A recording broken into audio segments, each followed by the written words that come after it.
Bíblia Nova Vulgata. Evangelho segundo São Mateus. Capítulo 9. Jesus subiu na barca, atravessou para outra margem e chegou à sua cidade.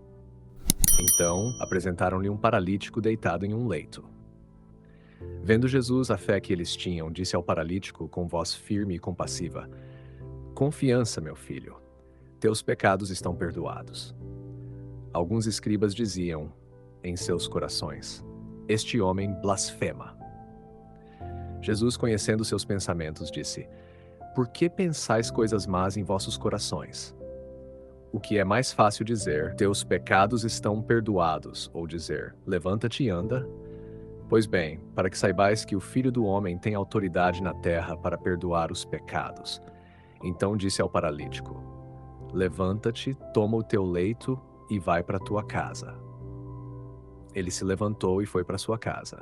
Ao verem isso, as multidões ficaram tomadas de temor e glorificaram a Deus, que concedera tal autoridade aos homens. Ao partir dali, Jesus viu um homem sentado na coletoria de impostos, chamado Mateus, e disse-lhe: "Segue-me." Ele se levantou e o seguiu. Estando Jesus à mesa em casa, muitos cobradores de impostos e pecadores vieram e se sentaram com ele e com seus discípulos. Vendo isso, os fariseus diziam aos discípulos: "Por que o vosso mestre come com cobradores de impostos e pecadores?" Jesus ouviu e respondeu: "Não são os que têm saúde que precisam de médico, mas os doentes. Ide aprender o que significa: quero misericórdia e não sacrifício. Pois eu não vim chamar os justos, mas os pecadores." Então os discípulos de João aproximaram-se dele e perguntaram: "Por que nós e os fariseus jejuamos frequentemente, mas os teus discípulos não jejuam?"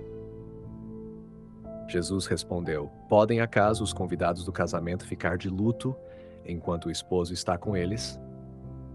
Virão dias em que o esposo lhes será tirado, e então jejuarão. Ninguém coloca remendo de pano novo em roupa velha, pois o remendo repuxa o tecido e o rasgo fica maior. Nem se põe vinho novo em odres velhos, caso contrário os odres se rompem, o vinho se derrama e os odres se perdem. Mas vinho novo deve ser colocado em odres novos, e assim ambos se conservam." Enquanto ele ainda falava, aproximou-se um chefe que se prostrou diante dele e disse: "Minha filha acaba de morrer, mas vem, impõe tua mão sobre ela, e ela viverá." Jesus se levantou e o seguiu, junto com seus discípulos. Então uma mulher que sofria de hemorragia, havia 12 anos, aproximou-se por detrás e tocou a orla do seu manto. Pois dizia consigo mesma: "Se eu apenas tocar em seu manto, ficarei curada." Jesus voltou-se, viu-a e disse: "Confiança, filha, a tua fé te salvou." E, desde aquele momento, a mulher ficou curada. Chegando à casa do chefe e vendo os tocadores de flauta e a multidão em alvoroço, Jesus disse: "Afastai-vos, a menina não está morta, ela dorme." Mas zombavam dele. Depois que a multidão foi retirada, ele entrou, tomou a menina pela mão e ela se levantou. E a notícia disso espalhou-se por toda aquela região. Ao sair dali, 2 cegos seguiram Jesus, clamando: "Tem piedade de nós, filho de Davi." Quando Jesus entrou em casa, os cegos aproximaram-se dele, e ele perguntou: "Credes que eu posso fazer isto?" Eles responderam: "Sim, Senhor."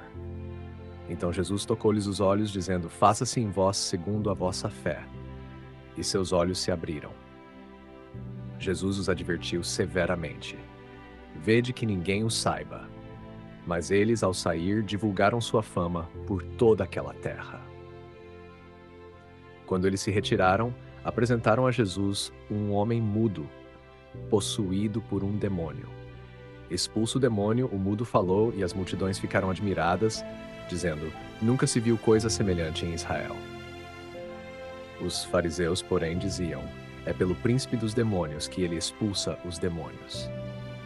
Jesus percorria todas as cidades e aldeias, ensinando em suas sinagogas, proclamando o evangelho do reino e curando toda doença e toda enfermidade. Ao ver as multidões, encheu-se de compaixão por elas, porque estavam aflitas e abatidas, como ovelhas sem pastor.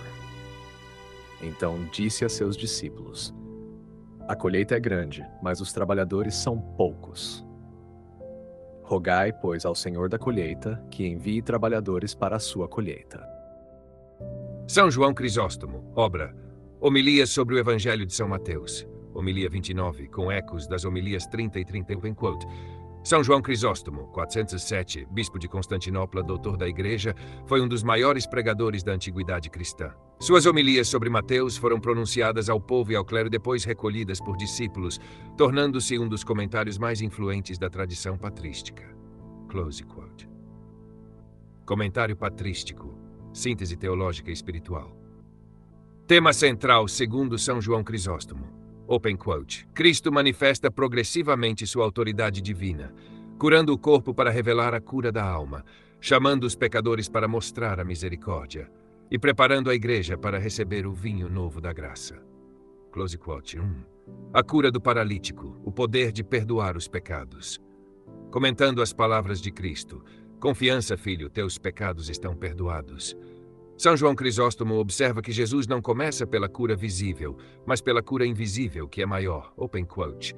Ele cura primeiro aquilo que ninguém vê, para ensinar que a raiz de todo mal está na alma e que o perdão dos pecados é dom próprio de Deus. Close quote. Homilia 29 sobre Mateus. Segundo Crisóstomo, o escândalo dos escribas revela uma verdade profunda. Eles compreendem corretamente que só Deus pode perdoar os pecados, mas erram ao não reconhecer Deus presente diante deles. Cristo, ao conhecer os pensamentos do coração, prova duplamente sua divindade, por ler os corações, atributo divino, por ordenar ao paralítico que se levante, confirmando visivelmente o perdão invisível. Open quote. A cura do corpo é o selo visível da remissão dos pecados. Close quote. 2. O chamado de Mateus. A pedagogia da misericórdia. São João Crisóstomo detém-se longamente no chamado de Mateus, o publicano, pois vê aqui um espelho da economia da salvação. Open quote. Cristo chama o pecador não depois que ele se torna justo, mas para que se torne justo. Mateus não oferece resistência, não pede tempo, não argumenta. Levanta-se imediatamente. Para Crisóstomo, isso manifesta que a graça precede a conversão e que a prontidão da resposta é fruto da ação interior de Deus. Quando os fariseus murmuram por Jesus comer com pecadores, Cristo revela, segundo o padre, a essência do Evangelho. Open quote. Ele não se contamina pelos pecadores, antes os purifica por sua presença. Close quote.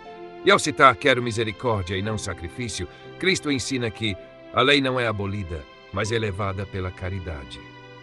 3. O esposo presente e o jejum futuro. Sobre a pergunta a respeito do jejum, São João Crisóstomo interpreta a imagem do esposo como a presença sensível de Cristo na história. Open quote. Enquanto o esposo está presente, a alegria convém. Quando ele for tirado, o jejum será remédio para o desejo. Close quote. O jejum cristão, portanto, não é legalista, mas nupcial. Nasce da ausência, alimenta a esperança, prepara o coração para o retorno do esposo. A4. O vinho novo e os odres novos. A Igreja em formação. Aqui Crisóstomo oferece uma leitura profundamente eclesial. Open quote. O vinho novo é a doutrina da graça, os odres novos são as almas renovadas pelo Espírito. Close quote. Cristo não impõe imediatamente todo o peso da vida evangélica, mas educa progressivamente seus discípulos, mostrando a pedagogia da misericórdia divina. A5. Os milagres sucessivos. Fé que toca, fé que clama. Na mulher hemorrágica, nos cegos, no mudo possesso, São João Crisóstomo identifica diferentes expressões de uma mesma fé. Fé silenciosa que toca, fé que clama, fé que se aproxima humildemente. Open quote. Cristo não mede a fé pelo som da voz, mas pelo ardor do coração. Close quote. A ordem de silêncio após os milagres não é medo da verdade, mas humildade pedagógica, para que não se busque o milagre sem conversão. 6. As multidões sem pastor. Compaixão e missão. O capítulo culmina, segundo Crisóstomo, no coração pastoral de Cristo. Open quote. Ele não vê apenas corpos cansados, mas almas abandonadas. Close quote. A compaixão de Jesus prepara o envio, a oração e o nascimento da missão apostólica. A messe é grande porque a misericórdia de Deus excede o número dos operários. Segundo São João Crisóstomo, Mateus capítulo 9 revela um Cristo que perdoa para curar, chama para transformar, espera para ensinar, cura para despertar a fé e se compadece para enviar operários. É um capítulo que mostra a alma do Evangelho, a misericórdia divina em ação, formando a igreja no tempo. Queridos ouvintes, chegamos ao fim deste audiolivro e quero expressar minha profunda gratidão a todos que permaneceram conosco até aqui. Sua dedicação em acompanhar essa obra é um verdadeiro sinal de busca pela sabedoria e pelo crescimento espiritual. Que o conteúdo ouvido possa nutrir sua alma e fortalecer sua fé. Aproveito para convidá-los a explorar as playlists do canal Caminho Católico, onde vocês encontrarão outros tesouros espirituais. São obras que podem acompanhar e iluminar sua jornada, como Castelo Interior de Santa Teresa de Jesus, Confissões de Santo Agostinho, Palavras Bíblicas com o Evangelho comentado por grandes eclesiásticos, Filoteia de São Francisco de Sales, Tratado da Verdadeira Devoção à Santíssima Virgem de São Luís Maria de Montfort, A Imitação de Cristo de Tomás de Kempis e As Três Idades da Vida Interior do Padre Garrigou Lagrange. Cada uma dessas obras oferece um caminho profundo de reflexão e conversão, e espero que possam encontrar nelas a mesma riqueza espiritual que proporcionaram a tantas gerações. Nosso canal está sempre aberto para quem deseja aprender e crescer na fé. Continue nos acompanhando e compartilhando essa jornada espiritual. Mais uma vez, obrigado por sua presença e que Deus abençoe a todos.